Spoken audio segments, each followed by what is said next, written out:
चमोली पहुंचने पर केंद्रीय मंत्री अजय टम्टा और सांसद अनिल बलूनी का स्वागत। राजेंद्र भंडारी के समर्थन में की वोट की अपील। आगामी उपचुनाव की रणनीति और प्रचार अभियान पर की चर्चा।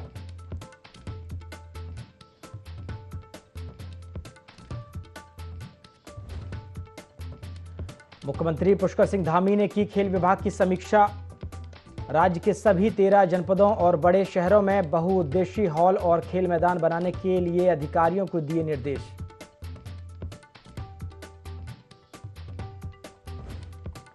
मूसलाधार बारिश से टनकपुर चंपावत एनएच बंद।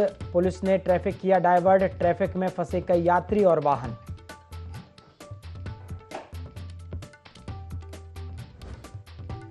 देहरादून में शुरू हुई तेज बारिश। मौसम विभाग ने 5 और 6 जुलाई के लिए प्रदेश में भारी बारिश का किया रेड अलर्ट जारी।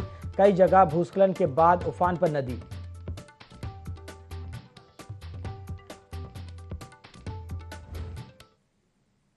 नमस्कार, IND 24 देख रहे हैं आप और मैं हूं आपके साथ प्रभात पांडे। बुलेटिन की शुरुआत खबरों के साथ करेंगे। भारतीय जनता पार्टी ने उपचुनाव को लेकर तैयारियां तेज कर दी हैं। इसी क्रम में चमोली जनपद के पीपलकोटी क्षेत्र में महिला सम्मेलन का आयोजन किया गया, जिसमें कैबिनेट मंत्री रेखा आर्य के साथ महिला मोर्चा भाजपा प्रदेश अध्यक्ष आशा नौटियाल ने शिरकत की। समस्त क्षेत्र की महिलाओं को संबोधित करते हुए रेखा आर्य ने बताया कि वर्तमान समय में केंद्र और राज्य सरकार जनता के लिए महत्वाकांक्षी योजनाएं संचालित कर रही है। साथ ही कहा कि बद्रीनाथ विधानसभा उपचुनाव में भाजपा प्रत्याशी को जीत दिलाकर इस क्षेत्र के विकास को आगे बढ़ाएंगे।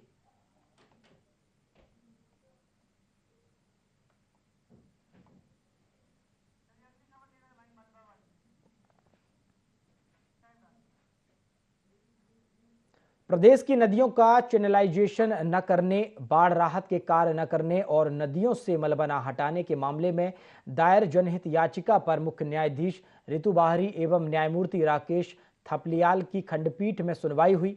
कोर्ट ने राज्य सरकार से इस मामले में 2 सप्ताह के भीतर स्थिति स्पष्ट करने के लिए कहा है। मामले की अगली सुनवाई जुलाई अंतिम सप्ताह में होगी। तो वहीं इसी को लेकर कांग्रेस सरकार पर सवाल खड़े कर रही है। कांग्रेस के प्रदेश प्रवक्ता शिषपाल सिंह बिष्ट ने कहा है, उत्तराखंड विषम भौगोलिक परिस्थितियों वाला प्रदेश है।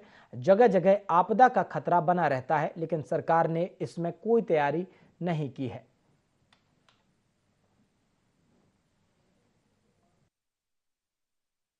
देखिए, उत्तराखंड विषम भौगोलिक परिस्थितियों वाला राज्य है और मानसून सीजन में जगह जगह जो है, आप देखिए हरिद्वार उधम सिंह नगर में जो है बाढ़ का खतरा रहता है। जो नदी का पानी जो है ग्रामीण क्षेत्रों में घुस जाता है, जिससे आम जनजीवन अस्त व्यस्त हो जाता है। और बरसात से पहले नदियों में जो एक चुगान की व्यवस्था रही है, जिससे जो है कि जल स्तर जो है ऊपर ग्रामीण क्षेत्रों में न जा पाए, उसके लिए सरकार को पहले से तैयारियां करनी चाहिए। सरकार ने समय रहते कोई तैयारियां नहीं किया। और जो मंत्री हैं, जो विभागीय अधिकारी हैं, वो बिल्कुल लापरवाह हैं। उनकी कोई जिम्मेदारी जनता के प्रति नहीं है। उनको जनता के सुख दुख से कोई लेना देना ही।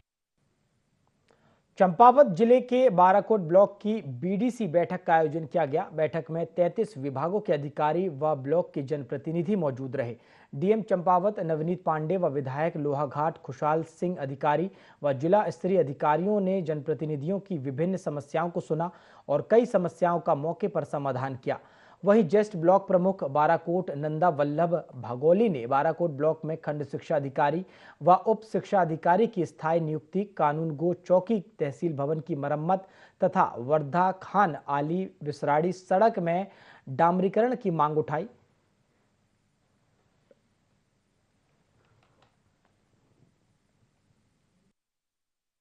आचार संहिता होने के कारण इस प्रथम तिमाही में BDC नहीं हो पाई थी।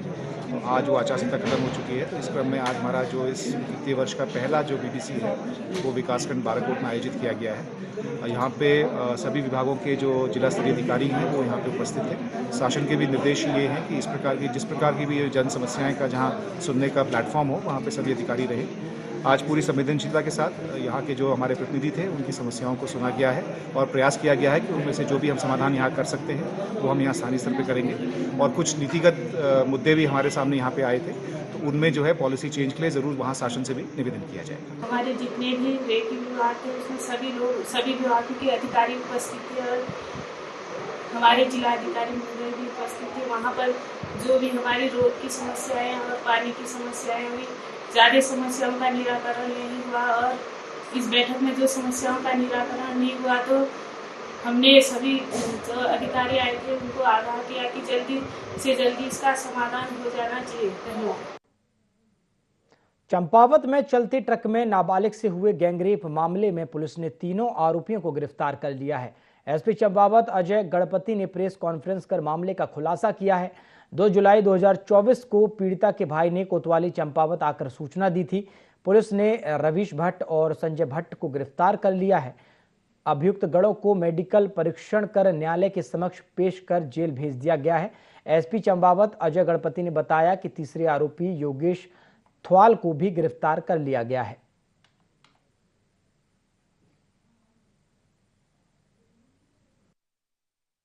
धौन गांव की निवासी लड़की है जिसके गांव से लोगों ने ये सूचना दी कि उसके साथ में अपहरण और दुष्कर्म का प्रयास किया जा रहा है। तो इस सूचना के ऊपर त्वरित कार्रवाई करते हुए पुलिस ने कंप्लेंट लेके इसमें मुकदमा दर्ज किया था। लड़की के साथ पूछताछ के बाद 180 के बयानों में इसमें 3 मेन अभियुक्त हैं। संजय भट्ट और रविंद्र भट्ट को कल गिरफ्तार करके न्यायिक हिरासत में भेजा गया था। आज योगेश थवाल को भी गिरफ्तार कर लिया।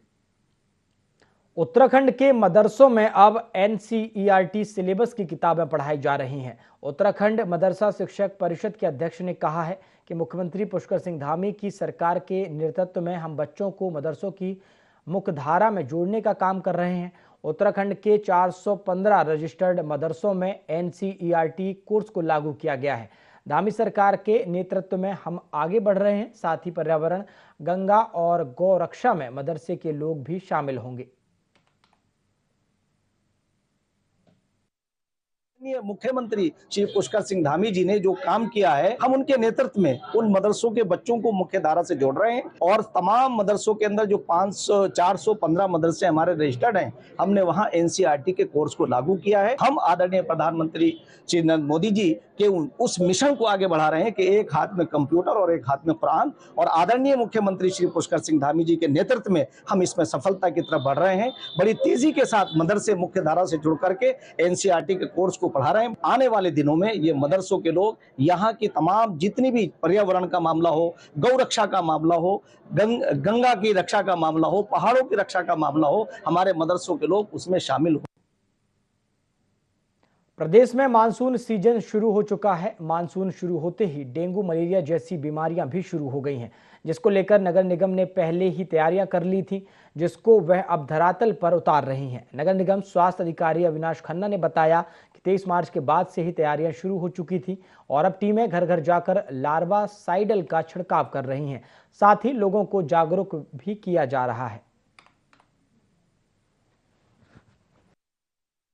पूर्व से ही जो है हम लोगों ने कार्य योजना बनाई हुई है, जो कि 23 मार्च से हम लोगों का शुरू हो चुका था। उसके पश्चात जो है हम लोग जैसे जैसे मौसम में बदलाव आया उस हिसाब से हम लोगों ने अपनी कार्रवाई को और आगे बढ़ाया और अब जो है हम लोगों ने सोर्स रिडक्शन पे भी काम करना शुरू कर दिया है। साथ ही साथ लार्विसाइडल के छिड़काव पे अब ज़्यादा जोर दिया जा रहा है। यदि मौसम साफ रहता है तो उस समय जो है हम लोग फॉगिंग भी करवा रहे हैं। इसी के साथ साथ लोगों को जो है IC मटेरियल भी हम लोग जो है अपने जो हमारे डोर टू डोर वाहन है उसके माध्यम से बांट रहे हैं और साथ ही साथ सभी वाहनों में जो है डेंगू और उससे होने वाले जो प्रभाव हैं उसके बारे में भी सूचित जो है जनमानस को किया जा रहा है। बद्रीनाथ विधानसभा उपचुनाव होने में अब महज 5 दिनों से भी कम का समय बाकी रह गया है। ऐसे में बीजेपी कांग्रेस पार्टी के प्रत्याशियों से लेकर निर्दलीय प्रत्याशी तक पोखरी, दशोली और जोशीमठ क्षेत्र की जनता के बीच पहुंचकर ताबड़तोड़ जनसंपर्क और प्रचार प्रसार तेज करने में जुटे हुए हैं। बात अगर बीजेपी की करें तो बद्रीनाथ विधानसभा उपचुनाव में भारतीय जनता पार्टी के उम्मीदवार राजेंद्र सिंह भंडारी के पक्ष में सकारात्मक माहौल कायम रखने के लिए बीजेपी द्वारा बृहद जनसंपर्क और प्रचार प्रसार तेज करते हुए बीजेपी हाईकमान और संगठन ने पूरी ताकत झोंक दी है। इस बीच उत्तराखंड वाल्मीकि महासभा के प्रदेश अध्यक्ष और पूर्व राज्य मंत्री AK सिकंदर पवार भी बद्रीनाथ विधानसभा उपचुनाव में बीजेपी प्रत्याशी राजेंद्र सिंह भंडारी के पक्ष में समर्थन जुटाने जोशीमठ पहुंचे।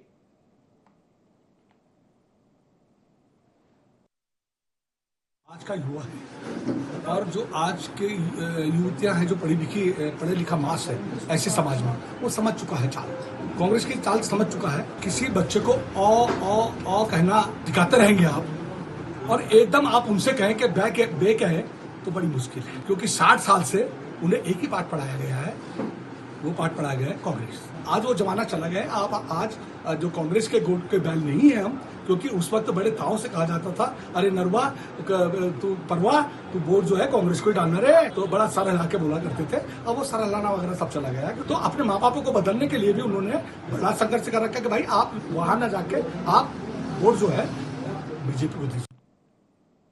डोईवाला के बुल्लावाला क्षेत्र में हरिद्वार सांसद त्रिवेंद्र सिंह रावत और डोईवाला विधायक ब्रजभूषण गौरेला ने सहयोग से निःशुल्क आयुष्मान कैंप का आयोजन किया। कैंप के माध्यम से आयुष्मान कार्ड को अपडेट किया गया। साथ ही प्रधानमंत्री नरेंद्र मोदी द्वारा चलाई जा रही विश्वकर्मा योजना के अंतर्गत लाभार्थियों का रजिस्ट्रेशन किया गया, जिसमें तमाम लाभार्थियों ने अपना रजिस्ट्रेशन कराया। कैंप की आयोजनकर्ता महिला मोर्चा अध्यक्ष कुसुम शर्मा ने बताया कि योजनाओं का लाभ आम जनता तक पहुंचाने के लिए भाजपा कार्यकर्ता जगह जगह कैंप के माध्यम से लोगों को जागरूक कर रहे हैं। यहाँ पर आयुष्मान कार्ड अपडेट और ये जो आधार कार्ड अपडेट हो रहे हैं, हमें यहाँ पर जो बीजेपी सरकार के यहाँ पे कार्यकर्ता हैं उनके द्वारा हमें काफ़ी सुविधाएं दी जा रही हैं।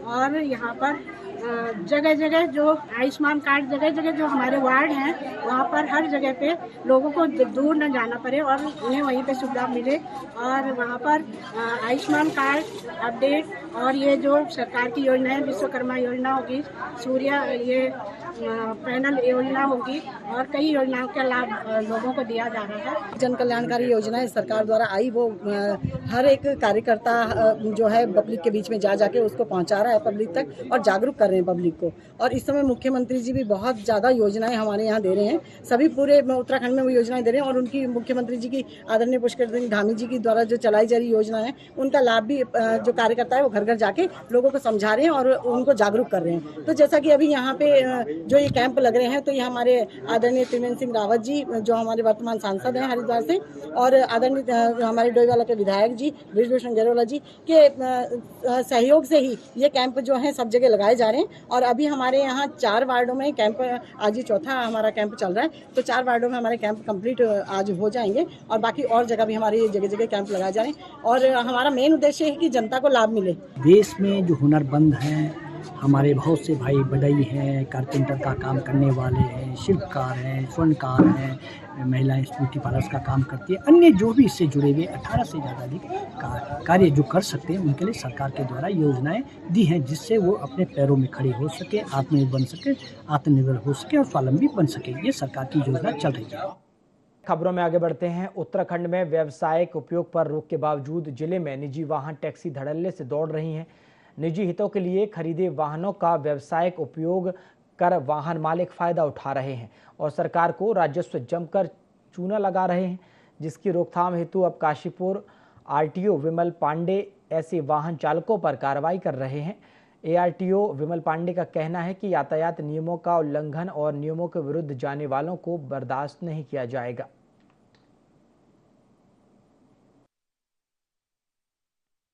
हमें ये संज्ञान में आया और हमें शिकायत भी प्राप्त हुई थी ईमेल के माध्यम से, और टैक्सी संचालक इस बात से नाराज़ भी थे कि बहुत सारे प्राइवेट जो कार वाले हैं वो टैक्सी की तरह वाहन का संचालन कर रहे हैं, किराए पर सवारियों को ढो रहे हैं।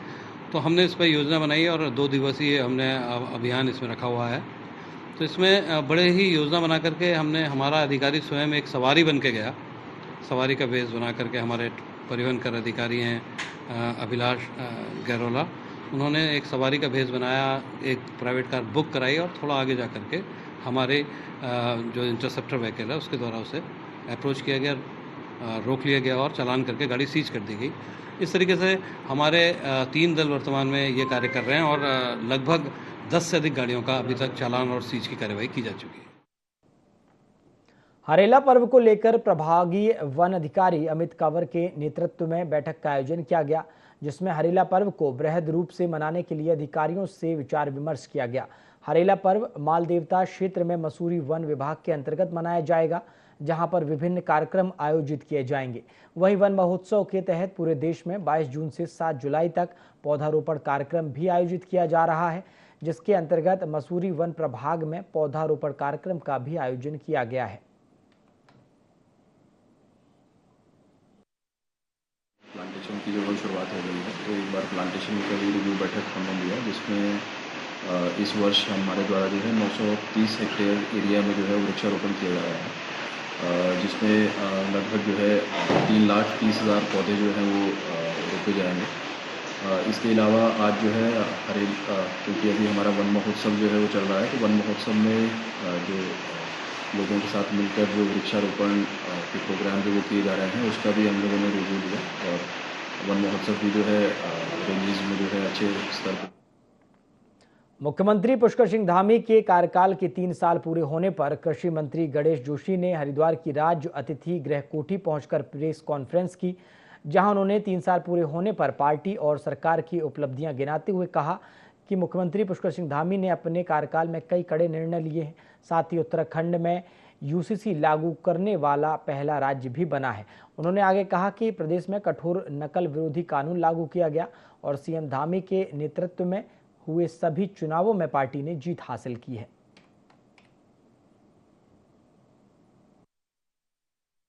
पुष्कर सिंह धामी जी को मुख्यमंत्री के रूप में प्रदेश का नेतृत्व करते हुए 3 साल हो गए। मैं भी लगातार 3 साल से, उससे पूर्व में तीरथ सिंह जी के साथ था और 3 साल से लगातार धामी जी के नेतृत्व में हम काम कर रहे हैं और 3 साल के अंदर कई ऐतिहासिक फैसले धामी सरकार ने लिए हैं। यूसीसी लागू करने वाला उत्तराखंड देश का पहला राज्य है। नकल विरोधी कानून बनाने वाला उत्तराखंड पहला राज्य। महिला अपराध को लेकर कांग्रेस लगातार सरकार पर हमलावर है, तो वहीं भाजपा का कहना है कि कांग्रेस को अपना कार्यकाल याद करना चाहिए, जब बलात्कारी और हत्या करने वाले छूट जाते थे, लेकिन पुष्कर सिंह धामी की सरकार में कठोर कानून बने हैं और बलात्कारी और हत्यारे अब जेल की सलाखों के पीछे होते हैं। कांग्रेस के कार्यकाल की तरह खुले नहीं घूमते।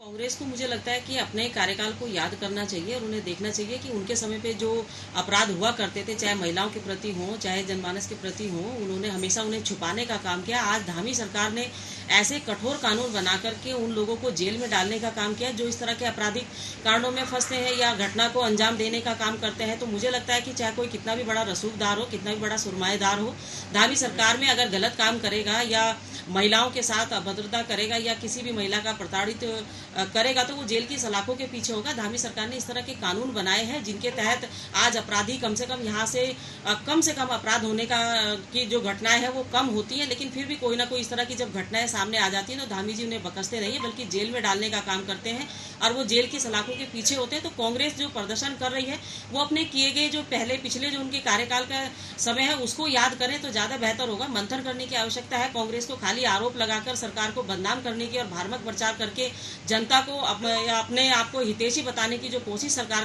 कांग्रेस करती है।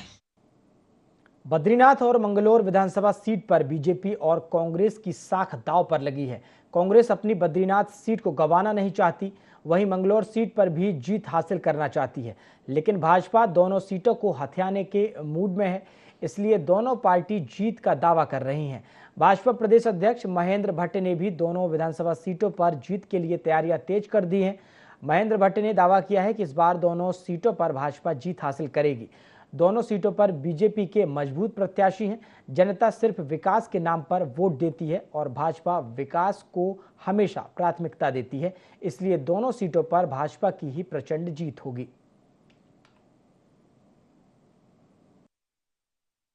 हमारे कार्यकर्ता दोनों विधानसभाओं पर रात दिन मेहनत कर रहे हैं, प्रयास कर रहे हैं। बूथ स्तर की हमारी बैठकें हो चुकी हैं। इसके साथ साथ हमारे मंत्रियों के दौरे हमने प्रारंभ कर दिए हैं। हमारे विधायक गणों का प्रवास हो रहा है और कल मंगलौर के अंदर जयंत चौधरी जी की बहुत बड़ी जनसभा है। माननीय मुख्यमंत्री जी और मैं भी उस कार्यक्रम में रहेंगे और विजय बहुगुणा जी को हमारा बद्रीनाथ विधानसभा के अंदर उनके कार्यक्रम, सौरभ जी का कार्यक्रम लगे, विजय बहुगुणा कार्यक्रम ने मांगा हुआ है। इसके साथ साथ हमारे निशंक जी पूर्व मुख्यमंत्री हैं, हमारे पूर्व मुख्यमंत्री और वहाँ के सांसद है पौड़ी लोकसभा के तीरथ सिंह रावत जी, उनका कार्यक्रम बनने वाला। और कल 7 तारीख और 8 तारीख को माननीय मुख्यमंत्री की 6 जनसभाएं ये बदना विधानसभा के अंदर विभिन्न स्थानों पर रहेंगी। छोटी सभाएं, छोटे क्षेत्र में छोटी सभाएं रहेंगी, लेकिन एक अच्छा माहौल है और मैं विश्वासपूर्वक कह सकता हूँ कि दोनों विधानसभा भारतीय जनता पार्टी अच्छे मतों। लोकसभा चुनाव के बाद संसद का पहला सत्र हंगामे के साथ संपन्न हो गया। सत्र के बाद उत्तराखंड भाजपा अध्यक्ष और राज्यसभा सांसद महेंद्र भट्ट भी देहरादून स्थित भाजपा के पार्टी कार्यालय पहुंचे। इस दौरान उन्होंने राज्यसभा के विशेष सत्र का अनुभव मीडिया से साझा करते हुए कहा कि सीमांत राज्य से आने वाले एक छोटे से राजनीतिक कार्यकर्ता को देश की संसद में अपनी बात रखने का मौका मिला, जो कि उनके लिए बेहद सौभाग्य की बात है। महेंद्र भट्ट का कहना है कि उत्तराखंड की जनता की जो अपेक्षाएं हैं, उन्हीं मुद्दों को सदन के पटल पर रेखांकित किया गया है। इस दौरान महेंद्र भट्ट ने केंद्र की तमाम योजनाओं का उत्तराखंड में मिल रहे लाभ का भी जिक्र किया। इसके साथ महेंद्र भट्ट का कहना है कि प्रधानमंत्री नरेंद्र मोदी हैं तो गुजरात से, लेकिन उनका हृदय उत्तराखंड में बसता है, जिस कारण उत्तराखंड में विकास की रफ्तार पकड़ी है।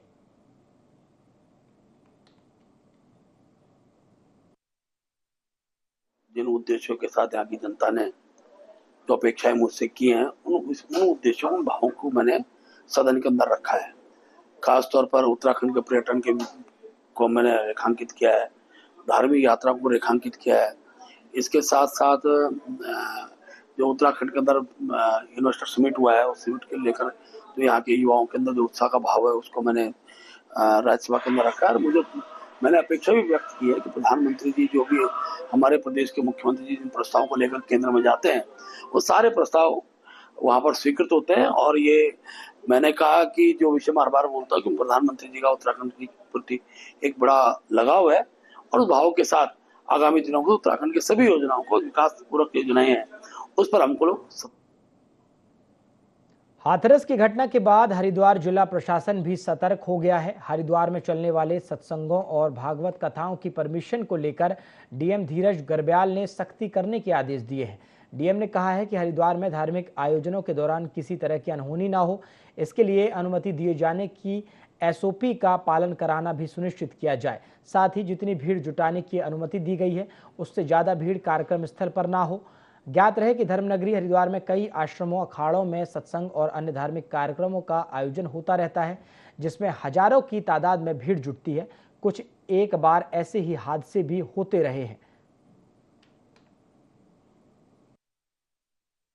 हम लोगों को चाहिए कि जो भी लोग अपना परमिशन वगैरह इश्यू करते हैं, जो भी संबंधित मजिस्ट्रेट इसमें परमिशन इशू करता है, हम लोग इसमें ग्राउंड से रिपोर्ट लेते हैं, पुलिस की आख्या लेते हैं और फायर सर्विसेज की आख्या लेते हैं। तो जब भी परमिशन इशू किया जाता है, इसमें जिम्मेदारी हमारे मजिस्ट्रेटों की है और संबंधित विभागों की है। अगर कोई भी सत्संग, कोई भी प्रोसेशन, उसके लिए परमिशन दी जाती है तो उसमें सारी चीज़ें जिनको इनकॉर्पोरेट करना है, जो प्रिकॉशंस वगैरह लेने हैं, तो उसको मौके पर भी इसको सुनिश्चित कराना संबंधित मजिस्ट्रेटों की जिम्मेदारी है। बुलेटिन में फिलहाल इतना ही। देश और दुनिया की तमाम खबरों के लिए आप देखते रहिए IND 24। नमस्कार।